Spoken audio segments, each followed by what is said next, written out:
गेल्या एका महिन्यापासून जंगली हत्यांनी धुमाकूळ घातला असून 50 हेक्टरच्या वर शेतातील मका, धान आणि भाजीपाला पिकांचे नुकसान या हत्यांनी केले आहे. हत्यांना पळवून लावण्यासाठी वनविभाग शर्थीचे प्रयत्न करत आहे, तर शेतकरी देखील आपल्या पिकांचे रक्षण करण्यासाठी शेतात रात्रीच्या वेळी शेकोट्या जाळून जागणी करीत आहेत. गेल्या एका महिन्यापासून या जंगली हत्यांनी आंध्र प्रदेश राज्यातून गडचिरोली जिल्हा होत गोंदिया जिल्ह्यात प्रवेश केला असून या ठिकाणी हत्यांना मक्का पीक खायला मिळत असल्याने त्यांनी वडेगाव बांध्या क्षेत्रात आपला ठिय्या मांडला आहे. तर याच क्षेत्रात मागील 5 वर्षापासून शेतकरी मक्का पिकांचे उत्पादन घेत आहे. तर गेल्या 3 वर्षांपासून हत्ती या भागात येत असल्याने या परिसरातील धान पिकांसह मक्का पिकाचे मोठ्या प्रमाणात नुकसान करत आहेत. तर स्वतः खासदार डॉक्टर प्रशांत पडोले यांनी नुकसान झालेल्या शेतात जाऊन पिकांची पाहणी करीत वनविभागांना नुकसानग्रस्त शेतांचे पंचनामे करून नुकसान भरपाई देण्याच्या सूचना केल्या आहेत. तर आमदार राजकुमार बडोले यांनी सुद्धा 2दा या नुकसान झालेल्या परिसराची पाहणी केली आहे व शासनाला याची माहिती दिली असून झालेल्या शेतकऱ्यांची नुकसान भरपाई लवकरात लवकर देण्यात यावी अशी मागणी केली आहे.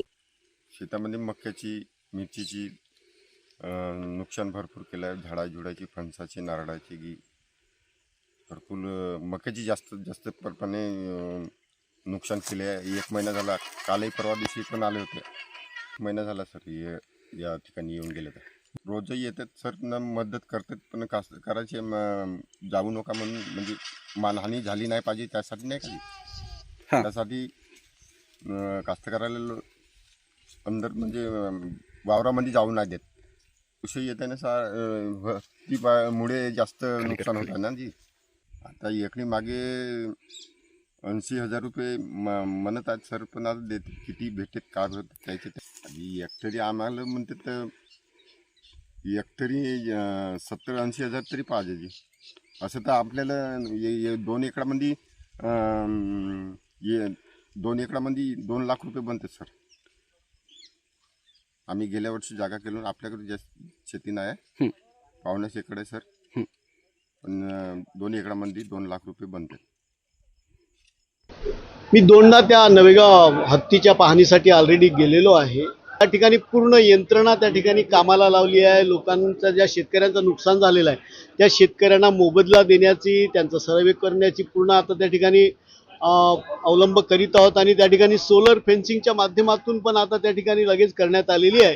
आणि त्याच्यामुळे पुढच्या कालखंडामध्ये हे हत्ती त्या ठिकाणी येणार नाही, त्याची पूर्ण दक्षता शासनाच्या माध्यमातून सगळे लोकप्रतिनिधी मिळून आम्ही घेतो. परत पाठवण्याची तयारी आपल्याकडे त्या ठिकाणी त्या सगळ्यांना परत पाठवण्याची त्या ठिकाणी तयारी आहे. परंतु गडचिरोलीच्या भागातून एक यंत्रणा लागलेली आहे, गोंदियाच्या भागातून यंत्रणा लागलेली आहे.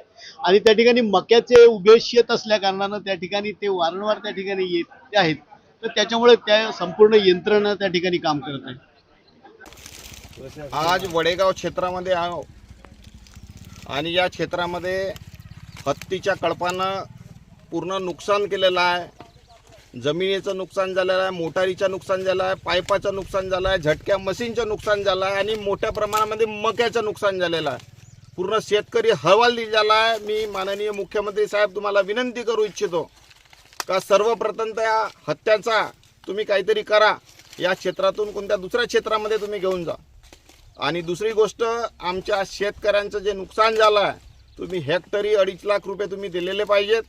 आणि याच्या व्यतिरिक्त जे आमचे फॉरेस्टचे बंधू आहेत त्यांच्या फक्त दंडा घेऊन त्या हत्याच्या मागे धावत आहेत साहेब. आपल्या जीवाला पाहतील, आपल्या फॅमिलीला पाहतील का हत्याच्या मागे धावत राहतील. म्हणून त्यांना सुद्धा काहीतरी अवजार फाटे द्या, जेणेकरून ते स्वतःचे रक्षण करू शकतात.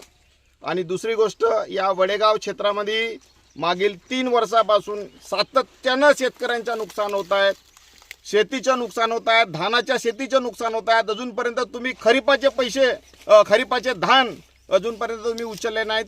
भंडारा गोंदिया जिल्ह्याचे 50 लाख क्विंटल धान अजून धान खरेदी केंद्रावर इथं पडलेलं आहे. साहेब, केव्हा तुम्ही लिमिट वाढवाल, केव्हा आमचे आसू पुसाल साहेब तुम्ही, आणि आम्हाला कसं तुम्ही संरक्षण कराल. मी आपणास विनंती करतो की आमच्या शेतकऱ्यांच्या आत्महत्या होऊ देऊ नका आणि आम्हाला मदत करा साहेब. या वडेगाव क्षेत्रातील शेतकऱ्यांना 2.5 लाख रुपये हेक्टरी तुम्ही मदत द्याल हीच आपणास विनंती. तर वन विभागाने शेतकऱ्यांना शेतात काम करण्यासाठी जाताना एकटे जाऊ नये असे आवाहन केले आहे. तर दुसरीकडे जंगली हत्यांच्या वावर कोणत्या ठिकाणी आहेत यासाठी ड्रोन कॅमेराच्या माध्यमातून नजर ठेवण्यासाठी 2 चमू गठीत करण्यात आले असून नुकसान झालेल्या शेतकऱ्यांचे पंचनामे करून त्यांना हेक्टरी 50,000 रुपये मदत देण्यात येत आहे. तर दुसरीकडे हे हत्ती ज्या राज्यातून गोंदिया जिल्ह्यात आले आहे त्याच राज्यात या जंगली हत्यांना पाठविण्यात यावे अशी मागणी गोंदिया जिल्ह्यातील शेतकऱ्यांनी वन विभागाला केली आहे. त्यामुळे या जंगली हत्यांना पडवून काढण्यात वन विभागाला यश येते काय हे पाहण्यासारखे असेल. आतापर्यंत जवळजवळ म्हणजे मागच्या महिन्यातल्या 11 तारखेपासून गोठणगाव वन परिक्षेत्र येथील वडेगाव बंद्या या गावामध्ये हत्तींचा जवळजवळ 28 ते 32 जणांचा ग्रुप आहे. तो इथे येऊन शेतपिकाचं नुकसान करीत आहे.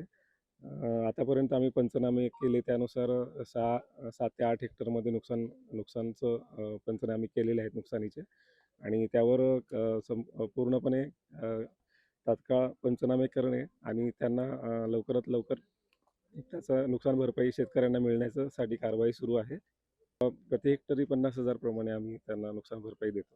ॲक्च्युली हे हत्ती आपल्या राज्यामध्ये जवळजवळ 5 ते 6 वर्षापासून आहेत आणि हे ओडिसावरून आलेले हत्ती आहेत आणि ते त्यानंतर परत गेले नाही तिथे. तर हे स्थायिक झाले आपल्याकडे गडचिरोली जिल्ह्यामध्ये आणि हा भाग आपल्याला ॲडजॉइनिंग गडचिरोली जिल्ह्याला लागून असल्यामुळे त्यांचा वावर सततचा वावर आपल्या गोंदियामध्ये असतो. वळून लावण्यासाठी आम्ही पहिलं तर गावामध्ये मीटिंग घेणं आणि लोकांना सतर्क राहण्यासाठी सांगत आहोत आणि त्यानंतर त्यांना असंही सांगत आहोत की शेतामध्ये जाताना आपण एकट्याने न जावे आणि ग्रुपने जावं. संध्याकाळच्या वेळेमध्ये शेतामध्ये न फिरणे आणि हत्ती कोणालाही दिसल्यास तात्काळ वन विभागाशी संपर्क करावा असं आम्ही आवाहन केलेलं आहे. पथक आम्ही बोलवलं आहे म्हणजे ॲक्च्युली बोलवलेलं म्हणजे गडचिरोली जिल्ह्यातलंच पथक आहे ते. तर तिथेही ते काम करतं आणि आपल्याकडेही काम करतं. आपण विशेष पथकाची मागणी केलेली आहे आणि ते सुद्धा लवकरच येणार. आपण एक आधुनिक पद्धतीचा वापर करून ड्रोनद्वारे त्याच्यावर नजर ठेवतो. हत्तींच्या पूर्ण ग्रुपवर आपण नजर ठेवणार. मशाला दिवट्या ज्या असतात त्या जाळून जागली करण्याचा प्रयत्न करतो. शेतामध्ये जर शेतामध्ये हत्ती न येण्यासाठी आपण जागली करून तिथे मशाली पेटवणे, शेकोट्या पेटवणे यासारखे उपाययोजना आपण करत आहोत. Sunil Kawale, the sting operation news, Gondia. The sting operation news, सत्याचे दुसरे नाव, अन्यायावर लेखणीचा घाव.